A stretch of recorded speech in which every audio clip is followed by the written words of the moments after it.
কাঁকসার ক্যানেল পাড়ে গত প্রায় 6 মাস আগে রাতারাতি গজিয়ে ওঠে বেশ কয়েকটি দোকান। কিছুটা রাস্তার জমি আর কিছুটা ডিবিসির পাড় দখল করেই ওই সমস্ত দোকানগুলি তৈরি করা হয়েছে বলে অভিযোগ। ওই দোকানগুলি তৈরি হওয়ায় কাঁকসার প্রধান রাস্তার ওপরই সাইকেল মোটরসাইকেল দাঁড়িয়ে থাকে। একদিকে যেমন যানজটের সৃষ্টি হয়, অন্যদিকে ওই জায়গায় দুর্ঘটনার আশঙ্কা দেখা দিয়েছে। পঞ্চায়েতের তরফ থেকে জানানো হয়েছে ওই সমস্ত দোকান ঘরগুলি তৈরি করার জন্য কাঁকসা গ্রাম পঞ্চায়েতের পক্ষ থেকে কোনো রকম অনুমতি দেওয়া হয়নি। তবে কার অনুমতিতে ওই সমস্ত দোকান ঘরগুলি তৈরি হয়েছে তা জানতে এবার কাঁকসা গ্রাম পঞ্চায়েতের পক্ষ থেকে 5 দিনের সময় দিয়ে সমস্ত দোকানের সামনে নোটিশ দিল কাঁকসা গ্রাম পঞ্চায়েতের আধিকারিকরা।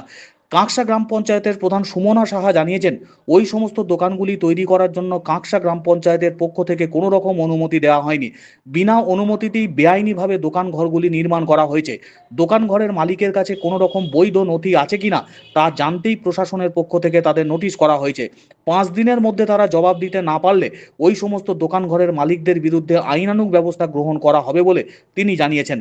অন্যদিকে কাঁকসা গ্রাম পঞ্চায়েতের বিরোধী দলনেতা তথা বিজেপি নেতা আনন্দ কুমার জানিয়েছেন, গত প্রায় 6 মাস আগে ওই সমস্ত বেআইনিভাবে তৈরি করা দোকান ঘরগুলির বিরুদ্ধে তিনি প্রথম সরব হয়েছিলেন। প্রশাসনের বিভিন্ন স্তরে তিনি অভিযোগ জানিয়েছিলেন, কিন্তু কাজের কাজ কিছুই হয়নি। বর্তমানে রাজ্য সরকার বদল হয়েছে এবং সরকার বদল হতেই বেআইনি কাজের বিরুদ্ধে কড়া পদক্ষেপ নিচ্ছে প্রশাসন। সেই মতো সরকারের নির্দেশে কাঁকসা গ্রাম পঞ্চায়েতের পক্ষ থেকে ওই সমস্ত দোকান ঘরের মালিকদের নোটিশ করে তাদের কাছে জবাব চাওয়া হয়েছে। তারা বৈধ নথিপত্র না দেখাতে পারলে তাদের বিরুদ্ধে আইনানুগ ব্যবস্থা গ্রহণ করা হবে বলে তার দাবি।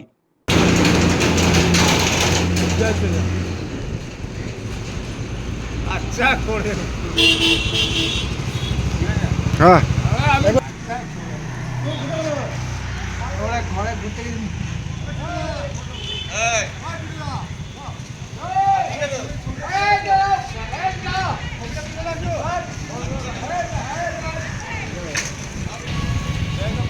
হাট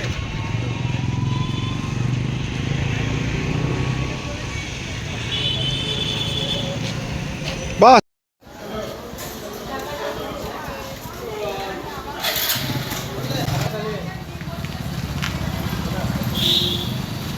ওটা আমাদের মনে হয়েছে আমাদের কাছ থেকে কোনো পারমিশন না নিয়ে ওরা বাড়িটা বানিয়েছে, বাড়িগুলো, দোকান ঘরগুলো। এই জন্যই আমরা ওনাদের কাছে পারমিশনের কি কাগজ আছে না আছে দেখতে চেয়ে চিঠি নোটিশ করেছি এবং ওনাদেরকে 7 দিনের সময় দেওয়া হয়েছে। ক্যানেল পাড়ে কেন, হ্যাঁ কেন এগুলো করা হয়েছে। ওখানে 7টা দোকান আছে, 9টা আর একটা আছে আমার ক্যানেলের উপরে একটা রয়েছে দেখলাম। 9টা দোকান করা হয়েছে। হ্যাঁ, ওনারা যদি নোটিশে ঠিকঠাক জবাব দেন আমরা দেখে নেবো, টাইম দিয়েছি। আর না দিলে তারপরে যা অ্যাকশন হবে সেটা আইনানুগ যা ব্যবস্থা না হয় আমরা নেবো। সুমনা সাহা, গ্রাম পঞ্চায়েত প্রধান, কাকসা গ্রাম পঞ্চায়েত প্রধান। দেখুন, এটা মাস 6 আগেকার ঘটনা আছে। আমি বেআইনি কনস্ট্রাকশন সরকারি জায়গা দখল করে ওইখানে কয়েকটা দোকান করা যাচ্ছে, তখন আমি প্রতিবাদ করেছিলাম। তখন কিন্তু তারা তৃণমূল করতো, আর তৃণমূলের প্রভাবে সরকারি আইন মানেনি। অনেকবার ওদেরকে নোটিশ দেওয়া হয়েছে, আনার মাধ্যমেও ওদেরকে কিন্তু জানানো হয়েছে, তারাও কিন্তু ওরা মানে, তারা কিন্তু ঘরটা কমপ্লিট করে নিয়েছে।